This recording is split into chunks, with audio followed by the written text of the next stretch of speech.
અમુક ગામમાં છે એ લોકો ટામેટાની ખેતી કરતા હોય છે.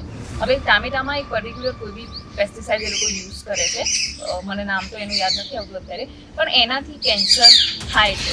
તો આ વાત શું સાચી હોઈ શકે કે એ લોકો વધારે પડતી દવાઓનો ઉપયોગ કરતા હોય. બીજું એવું છે કે જ્યારે આપણે દવા છાંટીએ છીએ, દવાનો સ્પ્રે કરીએ છીએ, કે બટાકા વાવે તો એનું 3 વર્ષ સુધી જેટલી જમીનની ગુણવત્તા હોય ને એ બધું જ બટાકા શોષી લેતા હોય છે.